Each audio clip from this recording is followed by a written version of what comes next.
Pemirsa, sejumlah ibu hamil melakukan vaksinasi COVID-19. Meski semula khawatir dengan kondisi janin dalam kandungan, namun terbitnya surat edaran dari Kementerian Kesehatan yang memperbolehkan vaksin bagi ibu hamil kian menambah rasa percaya mereka.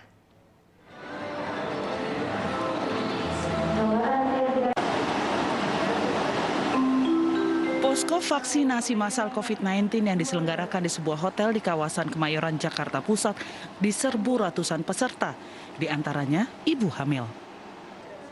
Nesya, wanita muda dengan usia kandungan 25 minggu ini, terlihat ikut serta menunggu giliran bersama para peserta lainnya. Sebelum menjalani vaksinasi, Nesya terlebih dahulu menjalani serangkaian pemeriksaan kesehatan atau screening. Namun pemeriksaan bagi Nesya yang sedang hamil dilakukan tim medis jauh lebih teliti dibandingkan peserta vaksin lainnya. Setelah dinyatakan layak, Nesya kemudian bersiap di ruang vaksin untuk mendapatkan suntikan dosis vaksin COVID-19. Meski sebelumnya sempat khawatir akan kondisi janin dalam kandungan, namun terbitnya surat edaran dari Kementerian Kesehatan terkait vaksin bagi ibu hamil menambah kepercayaan diri Nesya. Sama suami kan, soalnya kan masih banyak yang kontra tuh buat vaksin gaya ibu hamil gitu kan, takut kenapa-napa sama janinnya. Cuma ya insya Allah lah ini ikhtiar kita, ya semoga dengan vaksin ini bisa melindungi gitu, sama-sama melindungi buat kita, buat yang ada di dalam tubuh ini sama buat sekitar gitu. Perlu diketahui, 2 Agustus 2021 kemarin, Kementerian Kesehatan telah menerbitkan surat edaran yang mengizinkan ibu hamil mendapatkan suntikan vaksin karena termasuk dalam kelompok yang berisiko terpapar dan bergejala berat. Dari Jakarta, Rani Sanjaya, iNews melaporkan. Berdasarkan perkembangan kasus COVID-19 yang terus meningkat dan kasus positif corona pada ibu hamil yang juga meningkat, Kementerian Kesehatan Republik Indonesia telah memberikan izin vaksinasi untuk ibu hamil. Selain itu, pertimbangan pemberian vaksin juga berdasarkan rekomendasi dari Komite Penasihat Ahli Imunisasi Nasional.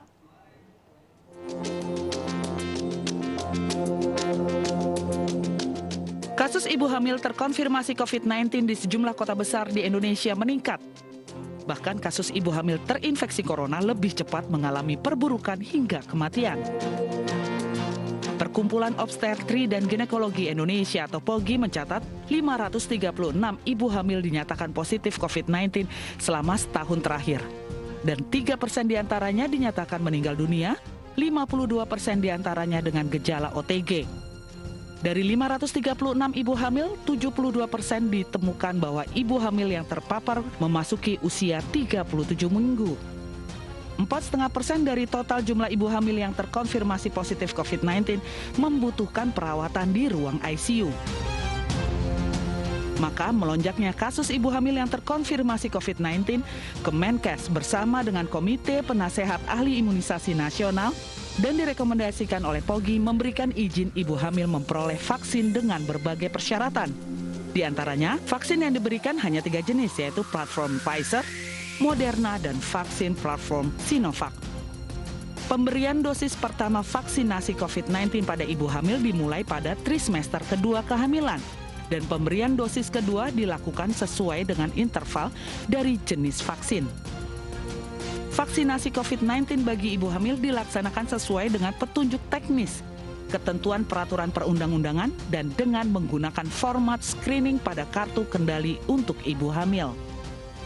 Syarat vaksin COVID-19 bagi ibu hamil diantaranya suhu tubuh yang normal, maksimal 37,5 derajat Celcius, jika lebih ditunda.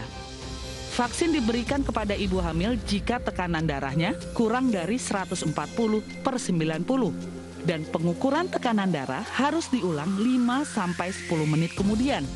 Jika masih tinggi, maka vaksinasi ditunda.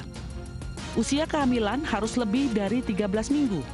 Tidak memiliki keluhan dan gejala preeklamsia. Tidak memiliki riwayat alergi berat seperti sesak napas, bengkak, dan urtikaria seluruh badan atau reaksi berat lainnya karena vaksin. Tidak mempunyai penyakit penyerta seperti jantung, diabetes, asma, penyakit paru, HIV, hipertiroid atau hipotiroid, penyakit ginjal kronik, penyakit hati. Namun jika dalam kondisi terkontrol dan tidak ada komplikasi akut, maka vaksin dapat diberikan. Tidak mengidap penyakit autoimun seperti lupus, tidak sedang mendapat pengobatan imunosupresan seperti kortikosteroid dan kemoterapi, tidak sedang mendapat pengobatan untuk gangguan pembekuan darah, kelainan darah, defisiensi imun, dan bukan penerima produk darah atau transfusi. Jika ibu hamil pernah terkonfirmasi positif COVID-19 sudah lebih dari 3 bulan yang lalu, maka vaksin dapat diberikan.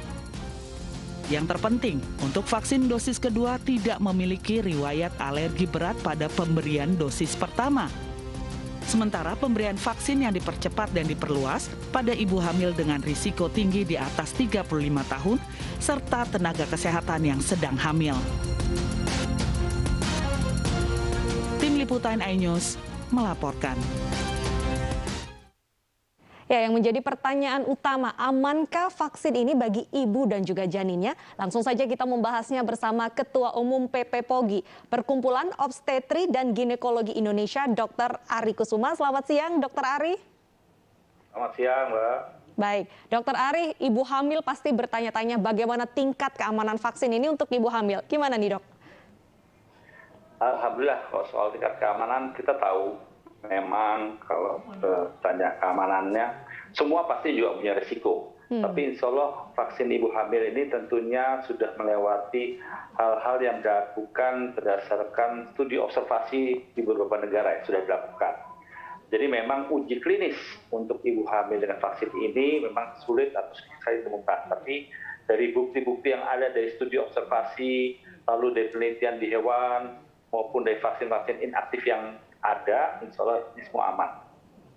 Di studi observasi misalkan seperti yang dilakukan di Amerika pada 35.000 ibu hamil, di observasi efek sampingnya, intinya, lalu sampai pun dia lahir diikutkan, ya Alhamdulillah tidak menemui gejala atau masalah-masalah yang serius lah. Gitu ya.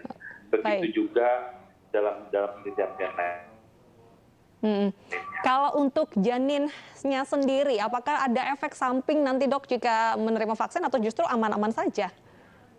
Nah, tadi yang saya sampaikan bahwa dalam uji observasi itu pun sebetulnya dilakukan observasi sampai dia lahir. Dan ternyata sampai lahir pun tidak ada efek samping pada ibu yang pada janin. Kasarnya janin-janin itu lahir biasanya tentang adanya kejadian abortus, kejadian lahir bayinya meninggal dalam segala macam, insya Allah itu angkanya mungkin lebih rendah atau hampir sama dengan ibu-ibu yang tidak divaksin gitu kasarnya. Jadi populasi biasa lah. Dokter Ari, usia kandungan berapa yang direkomendasikan untuk menerima vaksin? Ya, usia kandungan yang direkomendasi adalah di atas 13 minggu. Karena kita tahu di trimester pertama itu adalah masa-masa di mana terbentuknya organogenesis, terbentuknya organ-organ tubuh dari. Yang kedua, biasanya tuh kalau 3 bulan pertama kan ibu-ibu hamil tuh ada yang mual, ada yang flek, dan macam sehingga kita. Namun dalam studi observasi yang tadi disampaikan, sebetulnya banyak juga ibu hamil yang diberikannya malah dia nggak tahu hamil atau dia hamil. Nah, dan alhamdulillah, jadi banyak juga yang diberikan pada trimester pertama sebetulnya. Dan alhamdulillah hasilnya tidak masalah. Cuman kita tetap harus dengan kehati-hatian sehingga yang kita berikan di atas 13 minggu. Baik, wajibkah ibu hamil yang akan menerima vaksin ini memeriksakan kandungannya terlebih dahulu, Dok? Saya rasa tidak ada kewajiban ya. Dan yang pasti kan dengan dia menyatakan hamil dan ibunya sehat, itu ya pasti akan lakukan, silakan melakukan vaksin. Jadi kita berharap semua ibu hamil dapat melakukan vaksin. Namun sebelum melakukan vaksin, kan pasti tadi sudah disampaikan terima kasih sebelumnya sampai dengan iNews yang telah menyampaikan beberapa kondisi-kondisi, beberapa persyaratan screening yang harus dilakukan. Jadi tidak merta seorang ibu hamil langsung tarik, langsung suntik ya, enggak, pasti melewati tadi screening, segala macam. Oke, perlukah ada isolasi mandiri terlebih dahulu sebelum menerima vaksin supaya mungkin memastikan tubuhnya benar-benar sehat, Dok? Tidak lah. Enggak lah ya. Ibu hamil tidak ada Baik, jadi yang penting ada screening kesehatan dan di-approve sama dokternya bisa menerima. Lantas jika ada gejala pasca imunisasi, apa yang harus dilakukan pertama kali, Dok? Nah, yang pasti gejala imunisasi, oleh karena itu pada vaksinasi ini kita lihat ya, tadi kita sudah lewati screening, kita sudah jalan. Terus yang kedua tentunya kita berharap ada petugas dokter baik dari puskesmas maupun dokter spesialisnya pun ikut mengawasi. Dan kami juga dari POGI bersama Kemkes dan BKKBN mengeluarkan juga semacam Google Form. Itu untuk pemantauan ibu hamil yang mendapatkan vaksin. Untuk dia isi, supaya dapat menelaah lebih lanjut adanya gejala-gejala atau efek samping tadi. Dokter Ari, adakah rekomendasi vitamin ataupun juga jenis makanan, buah atau sayur untuk ibu hamil sebelum dan sesudah menerima vaksin agar tetap prima? Saya rasa tidak ada ya. Semua sama gitu. Tidak yang apa namanya tidak vaksin maupun yang vaksin. Keduanya memang seharusnya lah mendapatkan nutrisi yang baik. Apalagi kita tahu permasalahannya di Indonesia ini memang modalitas dari ibu-ibu hamil di Indonesia itu tidak begitu baik, tidak begitu mengembirakan.